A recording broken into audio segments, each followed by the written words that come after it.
నాలుగున్నరేళ్లలో దాదాపు 4.21 లక్షల కోట్లను డీబీటీ, నాన్ డీబీటీ రూపంలో రాష్ట్ర ప్రజలకు అందించిన వైఎస్ఆర్సీపీ ప్రభుత్వం ప్రతి ఇంటి తలుపు తట్టి సంక్షేమంతో పలకరించింది. సుపరిపాలనతో ఎన్నికల హామీలను నిలబెట్టుకున్న ముఖ్యమంత్రి వైఎస్ జగన్మోహన్ రెడ్డిని ఆశీర్వదిస్తూ ప్రజలు ప్రతి అడుగులోనూ వెన్నంటే నిలుస్తున్నారు. ఇటీవల నిర్వహించిన భీమిలి సభ సీఎం వైఎస్ జగన్కు జనామోదం ఏ స్థాయిలో ఉందో మరోసారి నిరూపించింది. సముద్రంలా ఉప్పొంగిన జనవాహిని సంక్షేమ ప్రభుత్వానికి మద్దతు పలికింది. మరోవైపు పార్లమెంట్ నియోజకవర్గాల వారీగా సభలు నిర్వహిస్తున్న చంద్రబాబు లక్షల మందిని సమీకరించాలని ఆదేశించిన ఏ సభ చూసినా పట్టుమని 10,000 నుంచి 15,000 మంది కూడా రాకపోవడంతో బేజారెత్తుతున్నారు. నియోజకవర్గాల ఇన్ఛార్జీలపై కన్నెర్ర చేస్తున్నారు.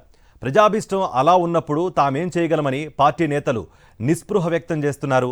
చంద్రబాబు 15 సభలకు వచ్చిన జనం మొత్తం అంతా కలిపినా కూడా సీఎం వైఎస్ జగన్ పాల్గొన్న ఒక్క భీమిలి సభతో పోలిస్తే సగం మంది కూడా రాలేదు. ఎన్నికలు సమీపిస్తున్న కొద్దీ అధికార పార్టీలపై ప్రజల్లో అసంతృప్తి కలగడం సాధారణం. కానీ రాష్ట్రంలో మాత్రం ఎన్నిక ఏదైనా సరే ఏకపక్షంగానే ఫలితాలు వెలువడటం ప్రజాభిష్టానికి తార్కాణంగా నిలుస్తోంది. వైఎస్ఆర్సీపీ అధికారంలోకి వచ్చినప్పటి నుంచి రోజురోజుకు ప్రజాదరణ వెల్లువెత్తుతోంది. పంచాయతీ, మండల పరిషత్, జిల్లా పరిషత్, మున్సిపల్, కార్పొరేషన్ ఎన్నికలు, తిరుపతి లోక్సభ ఉప ఎన్నిక, బద్వేలు, ఆత్మకూరు శాసనసభ స్థానాల ఉప ఎన్నికల్లో ఇది స్పష్టమైంది. ఇప్పటికిప్పుడు ఎన్నికలు జరిగితే 25కు 25 లోక్సభ స్థానాల్లోనూ వైఎస్ఆర్సీపీ క్లీన్ స్వీప్ చేయడం ఖాయమని ఇటీవల టైమ్స్ నౌ లాంటి ప్రముఖ జాతీయ మీడియా సంస్థలు నిర్వహించిన సర్వేల్లో వెల్లడైంది. గత 56 నెలలుగా ముఖ్యమంత్రి వైఎస్ జగన్ అందిస్తున్న సంక్షేమ అభివృద్ధి పథకాలు, సుపరిపాలనతో ప్రతి ఇంట, ప్రతి గ్రామం, ప్రతి నియోజకవర్గంలో వచ్చిన విప్లవాత్మక మార్పే వైఎస్ఆర్సీపీకి రోజు రోజుకు ప్రజాదరణ పెరగడానికి దారితీస్తోందని రాజకీయ విశ్లేషకులు చెప్తున్నారు. మరోవైపు సీఎం వైఎస్ జగన్కు జనం నీరాజనాలు పలుకుతూ ఉండడం, వైఎస్ఆర్సీపీ చేపట్టిన సామాజిక సాధికార యాత్రకు ప్రతి నియోజకవర్గంలోనూ జనం పోటెత్తుతూ ఉండడం, మరోవైపు టీడీపీ అధ్యక్షుడు చంద్రబాబు, జనసేన అధ్యక్షుడు పవన్ కళ్యాణ్ సభలకు జనం మొహం చాటేస్తుండడాన్ని బట్టి చూస్తే 2019కి మించి వచ్చే సార్వత్రిక ఎన్నికల్లో వైఎస్ఆర్సీపీ అత్యంత భారీ విజయాన్ని సాధించడం ఖాయమని రాజకీయ విశ్లేషకులు స్పష్టం చేస్తున్నారు. సుదీర్ఘ పాదయాత్రలో ప్రజలు తన దృష్టికి తెచ్చిన వాటితో పాటు తాను స్వయంగా గుర్తించిన సమస్యలను క్రోడీకరించి వాటి పరిష్కారమే లక్ష్యంగా వైఎస్ఆర్సీపీ అధ్యక్షుడు వైఎస్ జగన్మోహన్ రెడ్డి 2 పేజీలతో మేనిఫెస్టోను రూపొందించి 2019 ఎన్నికల్లో పోటీ చేశారు. ఆ ఎన్నికల్లో 50% ఓట్లతో 151 శాసనసభ స్థానాలు, 22 లోక్సభ స్థానాల్లో వైఎస్ఆర్సీపీ అఖండ విజయం సాధించింది. దేశ చరిత్రలో ఇంత ఘన విజయం సాధించిన పార్టీ మరొకటి లేదు. టీడీపీ 39.17% ఓట్లతో 23 శాసనసభ, 3 లోక్సభ స్థానాలకే పరిమితమైంది. అధికారంలోకి వచ్చిన తొలి ఏడాదే 95% హామీలను అమలు చేసిన సీఎం వైఎస్ జగన్ నిబద్ధత చాటుకుంటూ ఇప్పటికే 99.5% హామీలను నెరవేర్చారు.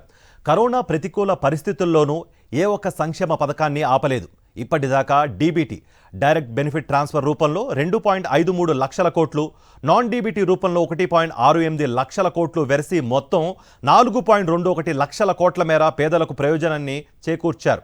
దేశ చరిత్రలో ఈ స్థాయిలో డీబీటీ, నాన్ డీబీటీ రూపంలో ప్రజలకు మరెవరూ మేలు చేసిన దాఖలాలు లేవు. కేబినెట్ నుంచి నామినేటెడ్ వరకు ఎస్సీ, ఎస్టీ, బీసీ, మైనారిటీలకు సింహభాగం పదవులు ఇచ్చి పరిపాలనలో భాగస్వామ్యం కల్పించడం ద్వారా సామాజిక న్యాయం అంటే ఇది అని దేశానికి సీఎం జగన్ చాటి చెప్పారు. గ్రామ, వార్డు సచివాలయాల వ్యవస్థ 26 జిల్లాలుగా పునర్వ్యవస్థీకరించడం ద్వారా పరిపాలనను వికేంద్రీకరించారు. వాలంటీర్ల ద్వారా ఇంటి గుమ్మం వద్దకే ప్రభుత్వ సేవలను చేరువజేశారు. విద్య, వ్యవసాయ, వైద్య రంగాల్లో విప్లవాత్మక సంస్కరణలు తెచ్చి రాష్ట్రాన్ని ప్రగతి పదంలో అగ్రభాగాన్ని నిలిపారు. ఇచ్చిన మాటను నిలబెట్టుకున్న సీఎం జగన్పై ప్రజల్లో విశ్వసనీయత రోజు రోజుకు పెరుగుతోంది. ఏనాడు ఇచ్చిన మాటకు కట్టుబడిని నైజం కలిగిన టీడీపీ అధ్యక్షుడు చంద్రబాబు వైఖరి పట్ల నానాటికి వ్యతిరేకత పెరుగుతోంది. టీడీపీ చరిత్రలో 2019 ఎన్నికల్లో అత్యంత దారుణంగా ఓడిపోవడంతో ఆ పార్టీ శ్రేణులు చెల్లాచెదురైపోయాయి. స్థానిక సంస్థల ఎన్నికల్లో పోటీ చేసేందుకు ఆ పార్టీకి అభ్యర్థులు సైతం దొరకని దుస్థితి ఏర్పడింది. పార్టీ ఉనికి ప్రశ్నార్థకంగా మారడంతో ఆందోళన చెందిన చంద్రబాబు నాటి రాష్ట్ర ఎన్నికల కమిషనర్ నిమ్మగడ్డ రమేష్ కుమార్ను అడ్డం పెట్టుకుని స్థానిక సంస్థల ఎన్నికలను అడ్డుకునేందుకు కుట్ర చేశారు. 2021 ఫిబ్రవరిలో 13,094 పంచాయతీలకు ఎన్నికలు నిర్వహించగా వైఎస్ఆర్సీపీ మద్దతుదారులు 10,299 పంచాయతీల్లో గెలుపొందారు. టీడీపీని 2,166, జనసేనకు 157 పంచాయతీలకు ప్రజలు పరిమితం చేశారు. తర్వాత మండలి పరిషత్, జిల్లా పరిషత్ ఎన్నికల్లో టీడీపీ అభ్యర్థులతో నామినేషన్లు వేయించిన చంద్రబాబు పంచాయతీ ఎన్నికల కంటే మరింత ఘోర పరాభవం తప్పదని పసిగట్టి ఎన్నికలను బహిష్కరిస్తున్నట్లుగా ప్రకటించారు.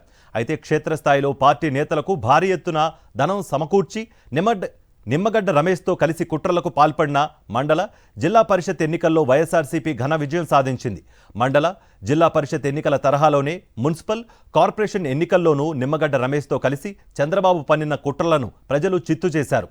వైఎస్ఆర్సీపీకి చారిత్రాత్మక విజయాన్ని అందించారు. స్థానిక సంస్థల ఎన్నికల్లో టీడీపీ అధ్యక్షుడు చంద్రబాబు ప్రాతినిధ్యం వహిస్తున్న కుప్పం నియోజకవర్గంలో సైకిల్ నామరూపాలు లేకుండా పోయింది. టీడీపీ ఆవిర్భావం నుంచి ఆ పార్టీ గెలుస్తూ వస్తున్న ప్రస్తుతం బాలకృష్ణ ప్రాతినిధ్యం వహిస్తున్న హిందూపురం నియోజకవర్గంలోనూ చిత్తుగా ఓడిపోయింది. 2019 ఎన్నికల్లో టీడీపీ నెగ్గిన 23 నియోజకవర్గాల్లోనూ స్థానిక సంస్థల ఎన్నికల్లో ఘోరంగా ఓటమి చవిచూసింది. తిరుపతి లోక్సభ, బద్వేలు శాసనసభ స్థానాలకు 2021లో, ఆత్మకూరు శాసనసభ స్థానానికి 2022లో జరిగిన ఉప ఎన్నికల్లో 2019 ఎన్నికల్లో కంటే అత్యధిక మెజారిటీతో వైఎస్ఆర్సీపీ అభ్యర్థులు విజయం సాధించారు. సీఎం జగన్ విశ్వసనీయతకు ప్రజలు పట్టం కట్టారన్నందుకే అధికారం చేపట్టిన నాటి నుంచి వైఎస్ఆర్సీపీ సాధించిన వరుస ఘన విజయాలే తార్కాణమని రాజకీయ పరిశీలకులు స్పష్టం చేస్తున్నారు. ఇటీవల జగనన్నే మా భవిష్యత్తు కార్యక్రమంలో భాగంగా ప్రజా తీర్పు పేరుతో నిర్వహించిన సర్వేలో 1.16 కోట్ల కుటుంబాలు మా నమ్మకం నువ్వే జగన్ అంటూ నినదించారు.